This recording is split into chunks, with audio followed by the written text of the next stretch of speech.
Hola, ¿qué tal? Paz y bien. Les habla el padre Rubén Francisco Bellante de la Argentina. Es un gusto seguir caminando con ustedes con esta serie que hemos denominado Encarnando la Palabra, en la cual queremos que cada uno de ustedes, bautizadas, bautizados, puedan descubrirse discípulos amados del único Maestro que es Jesucristo y poder transmitirlo y comunicarlo con el testimonio, la palabra y la vida a todos los demás. Sobre todo nuestra querida América, que está llamada a ser misionera, anunciando la palabra y encarnándola en testimonios concretos de vida, en la familia, en el trabajo, en la cultura, en la política, en la educación, en los medios de comunicación también. Es un llamado para todos. Y hoy, en este programa, quiero hablarles de lo que significa ser un discípulo, un servidor, un catequista, ¿no es cierto? Pero más que nada, un creyente, un discípulo, un creyente maduro, maduro. Maduro quiere decir, no más duro, maduro, o sea, equilibrado, con un equilibrio entre racionalidad y emotividad, un equilibrio que significa también cierta aceptación de uno mismo, cierta aceptación del propio proyecto de vida, yo diría más que cierta total aceptación desde la mirada del Padre Dios en Jesús. Y por eso quiero comenzar contándoles un relato que se llama La sabiduría de la anciana abadesa. Y cuenta la historia que había un monasterio en Normandía en la época de las cruzadas, en donde, había cientos de monjitas muy piadosas que oraban y trabajaban, y un día llega al monasterio el obispo del lugar y habla con la anciana abadesa que estaba a cargo de ese monasterio y le dice: bueno, madre, lo que sucede es que no tenemos sacerdotes porque tantos se han ido de capellanes a las cruzadas, así que nos hemos quedado sin misioneros que recorran las aldeas y las ciudades y los pueblos anunciando el Evangelio. Así que yo quisiera que usted designe a una de sus hermanas para que se la prepare para justamente predicar la buena noticia del reino, el Evangelio. Bueno, la abadesa convocó a su consejo y luego de orar y de dialogar y de pensarlo, decidieron que la persona indicada era la hermana Clara. Así que a la hermana Clara la llamaron y le dijeron: hermana, tiene que prepararse para anunciar el Evangelio. Y así fue que la hermana Clara pasó largo tiempo recorriendo varios monasterios donde había monjes y monjas muy sabios, estudiando teología, patrología, patrística, filosofía, Sagrada Escritura. Incluso llegó a leer la Biblia en la lengua original, y sabía de teología muchísimo. Y cuando después de haber pasado largo tiempo estudiando, volvió al monasterio original, predicó a todas las hermanas sobre las procesiones intratrinitarias y las relaciones en el interior de la Santísima Trinidad. Y entonces le dijo a la abadesa, ya estoy preparada, madre, para salir a predicar. Y entonces la anciana abadesa la miró y le dijo: todavía no, hermana Clara. ¿Saben por qué? Porque vio que tenía en su mirada demasiadas respuestas. Así que la mandó a trabajar la huerta. Así que entonces la hermana Clara obediente fue a trabajar la huerta y allí adquirió otro tipo de sabiduría. Descubrió, por ejemplo, cómo germinaban las flores, los frutos, y hasta se dio cuenta cuando era el tiempo de podar los almendros, justamente por cómo iba subiendo la savia del tronco a sus ramas. ¡Qué maravilla! Aprendió otro tipo de sabiduría, ¿no?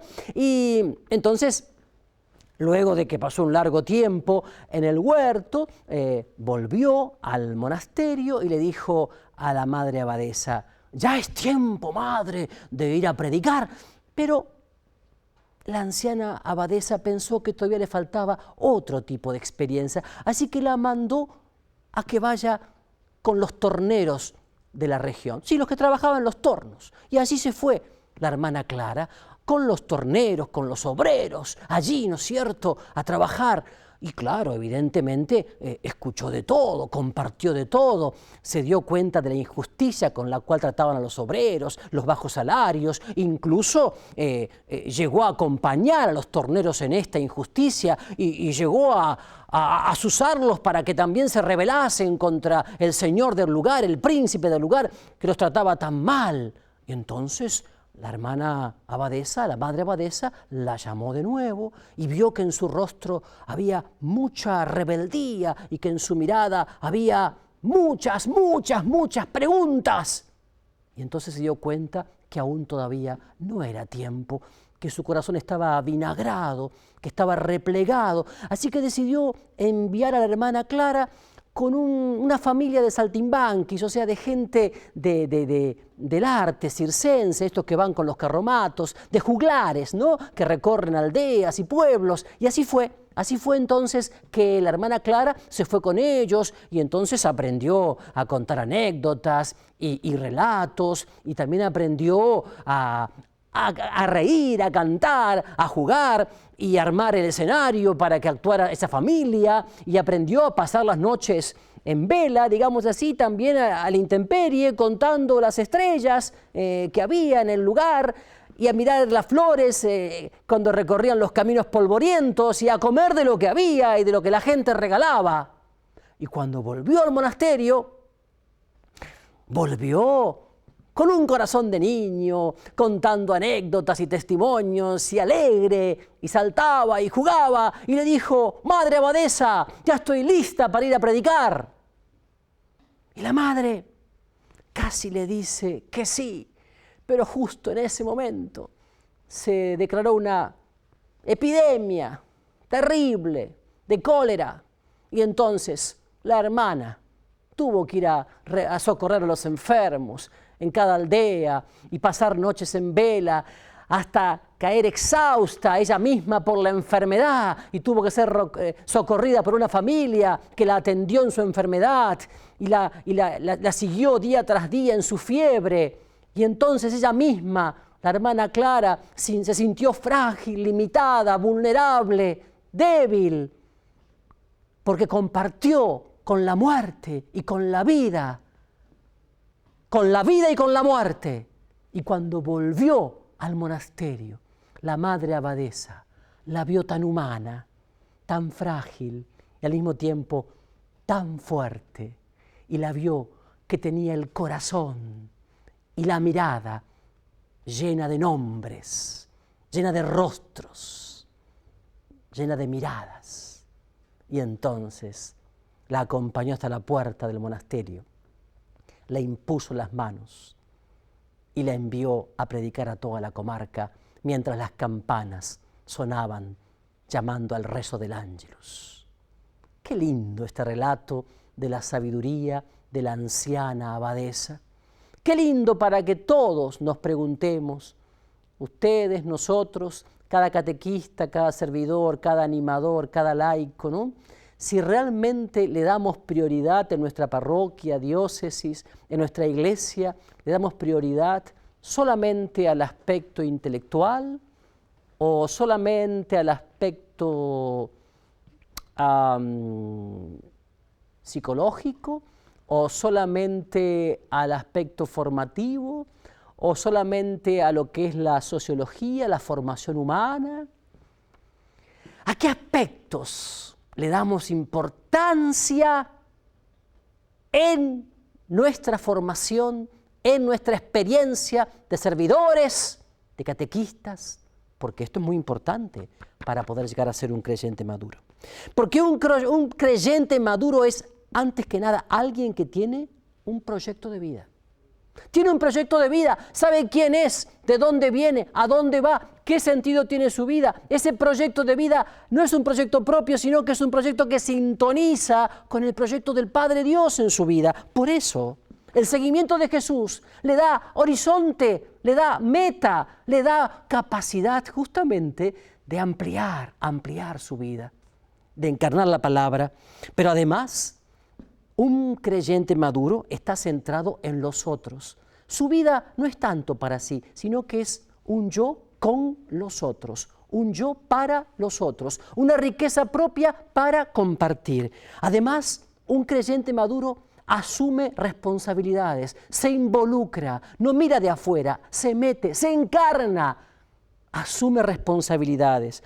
Además, un creyente maduro, atención a esto, resiste a los condicionamientos de todo tipo, presiones a nivel de iglesia, a nivel de sociedad, a nivel laboral. Fíjense lo que Jesús nos muestra. El mismo Jesús tuvo que resistir a muchas presiones en su vida. Por ejemplo, la de los saduceos, que quería que él se involucrara en lo religioso mezclado con lo político, o la presión de los celotes, que, digamos, buscaban el cambio por métodos revolucionarios, o incluso la de los esenios, que querían una vida retirada para copiar las Escrituras, o bien la de los fariseos, que solamente buscaban cumplir con la ley por la ley misma, formalmente, exteriormente. Bueno, esas y muchas otras presiones tuvo que resistir Jesús, porque fundamentalmente él sabía cuál es el proyecto que el Padre Dios le había regalado. Y en ese proyecto él buscaba desarrollarse con mucha humildad, pero también con mucha convicción y con mucha confianza. Y esto es fundamental para que entendamos qué significa ser un creyente maduro. Por eso Jesús se muestra como el equilibrado por excelencia, el hombre equilibrado en el cual hay un equilibrio entre inteligencia, voluntad, afectividad, emotividad, un gran equilibrio. Observa el mundo con objetividad, pero no con la fría objetividad que todo lo critica, sino con la objetividad que da el amor, una mirada que está mezclada con la misericordia y con la justicia, una mirada que es entonces veraz. Qué lindo que es esto, ¿no? Y también un creyente maduro es capaz de relaciones auténticas con los demás, de auténticas y maduras relaciones interpersonales, que hoy tanto nos cuesta en un mundo indiferente, frío, apático, ingrato, con tantas ingratitudes, marcar este aspecto de auténticas relaciones interpersonales para que la palabra realmente se encarne y para que al ver cómo vivimos en las comunidades, los demás puedan creer que Jesucristo está vivo y está presente en esas comunidades. Por eso el testigo de Jesús resucitado lo anuncia creciendo en comunidades maduras, que no están solamente por feeling, por simpatía, por afinidad, sino con la convicción de que están juntos porque Jesús los ha unido y reunido y los apacienta como amigos, como a íntimos. Qué lindo que es esto. Además, el creyente maduro es auténtico consigo mismo y con los demás. Es transparente, es simple, es sincero, es sencillo. No tiene nada que ocultar, porque no se busca a sí mismo. Por lo tanto, no es complicado, no le busca la quinta pata al gato, no divide un pelo en 8, sino que es transparente y al mismo tiempo se muestra tal como es, sin complejos de inferioridad, sin querer ser como es el otro, sino simplemente como es él, con su temperamento, su carácter, sus carismas, sus dones, su historia personal, su figura. Esto es fundamental en un mundo que te quiere poner tantas máscaras, tantas caretas. Sé lo que el Padre Dios ha pensado. Esto es importante. Además sabe escuchar, no solamente oír, sabe escuchar. Está atento a Dios que le habla en ese prójimo, en ese hermano, en la comunidad. Controla su emotividad. Puede ser un colérico como yo, por ejemplo, o como San Pablo, o como San Pedro, o como tantos, Don Bosco, Don Orione, pero fundamentalmente esa capacidad la utiliza para la edificación del reino. Controla su emotividad y le sabe poner racionalidad a sus emociones y emoción a su racionalidad. Como decimos los que somos descendientes de italianos, que un buen plato de ravioles quiere decir que hay más ravioles y menos salsa, y no pura salsa, puro tuco y pocos ravioles. Así también en la vida de un ser humano, de un creyente maduro, bueno, lo importante son los ravioles y el complemento, bueno, es la salsa, el tuco. Y esto es importante. Por eso digo, es antes que nada un creyente maduro, un hombre, una mujer de fe, de una fe personalizada. No le basta una fe solamente heredada, porque mis padres, porque mis abuelos eran católicos, entonces yo también soy. No basta con eso. Es una fe personalizada. Él mismo ha recibido un bagaje religioso, pero él mismo ha buscado un camino de experiencia de un Cristo vivo. Por eso tiene una fe personalizada. Y además tiene una fe comunitaria. No es una fe de un francotirador, de uno que se corta solo, que hace la suya. Una fe comunitaria, una fe eclesial, de una eclesialidad madura, que hoy tanto hace falta esa eclesialidad madura. Por lo tanto, una fe que está encarnada en la palabra, en la dimensión eucarística, en la participación de la misa, de la Eucaristía en comunidad, donde nos encontramos como familia de Dios. Y también justamente en una participación, ya no como un espectador, como uno que mira, sino como uno que participa en los proyectos de esa comunidad, parroquia, ministerio, grupo, movimiento, involucrándose, tomando parte, sintiéndose parte de ese proyecto. Por eso un creyente maduro tiene una vida compartida, no es alguien que mira de afuera. Es muy importante este aspecto en estos tiempos donde hay tanta tendencia a fragmentar, a dividir y no a multiplicar. Hay tanta tendencia a restar y no a sumar, aún en el seno de la Iglesia, porque en el fondo hay una tendencia a la ideologización de la fe, que es un gran riesgo, claro está, es un gran riesgo. Entonces hay que tener cuidado con esto, porque el creyente maduro tiene una fe eclesial más amplia. Como bien dice Chiara Lubich, que el corazón de María es un corazón profundamente católico porque es un corazón que se dilata para recibir siempre más y más y más carisma. No se estrecha, sino que se agranda. Así tiene que ser el corazón de todo auténtico creyente maduro.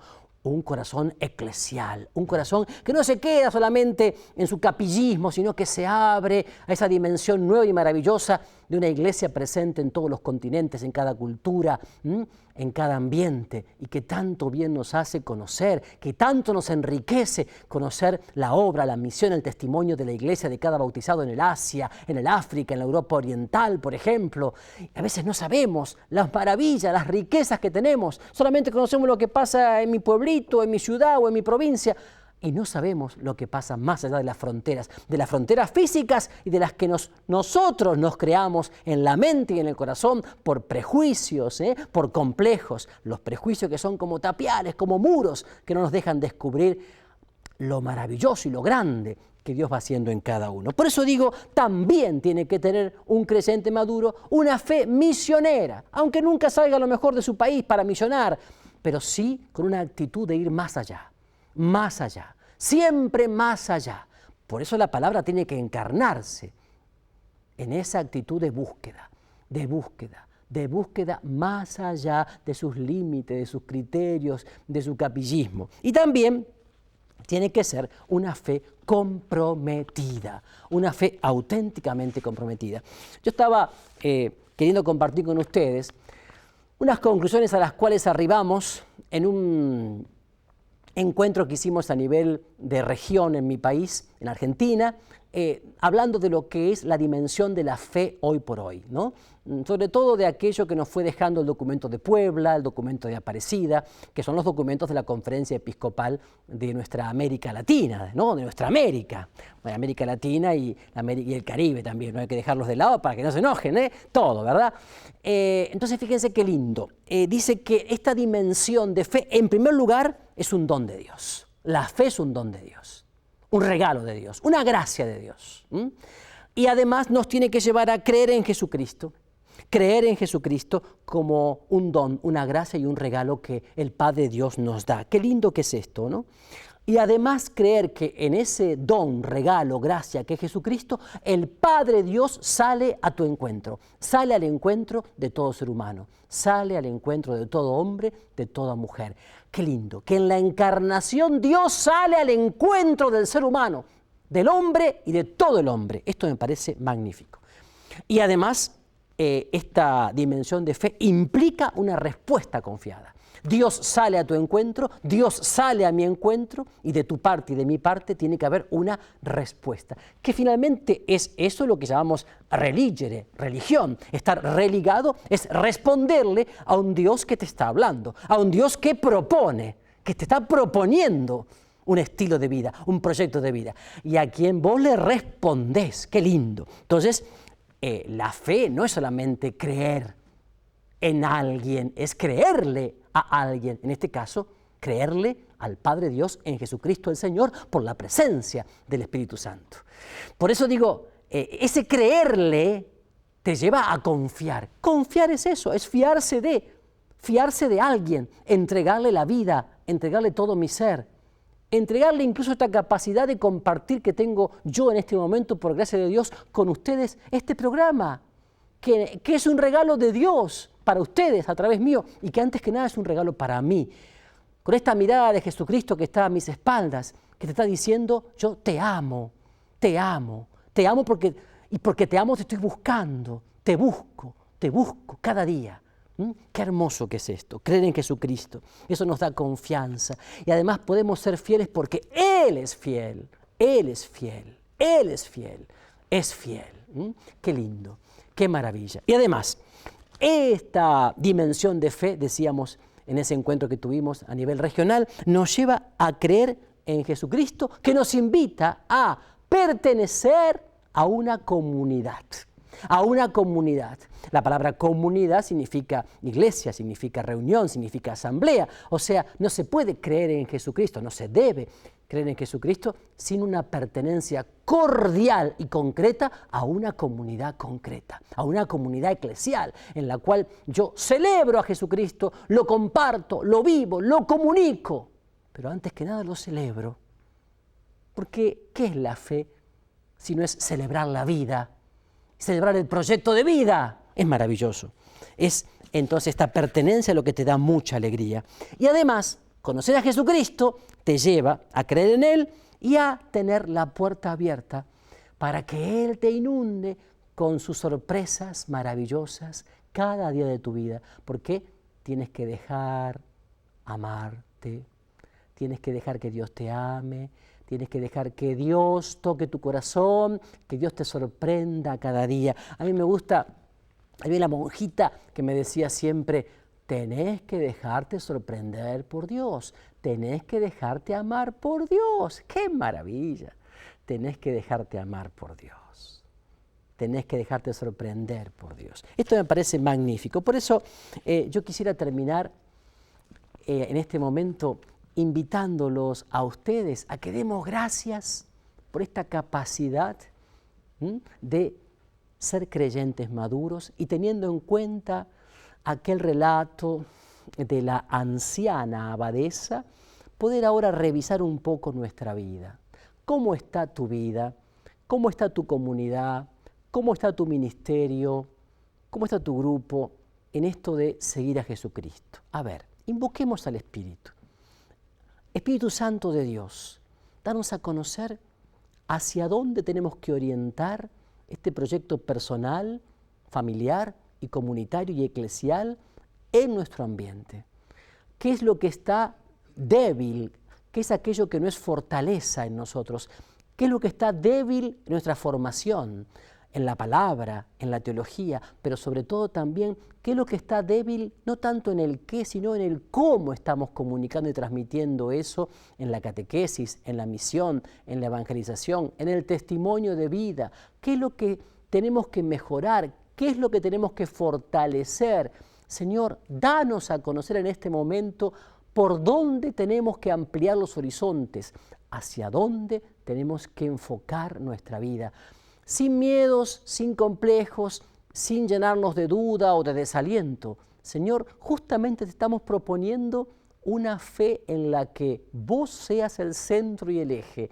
Te estamos diciendo que queremos poner nuestra vida a tu servicio. Te estamos diciendo, Señor, que confiamos en que vos que nos has llamado, estás siendo el protagonista y como buen artesano estás modelando la tierra de nuestro corazón para transformarla en tierra cada vez más fértil y abundante para el reino.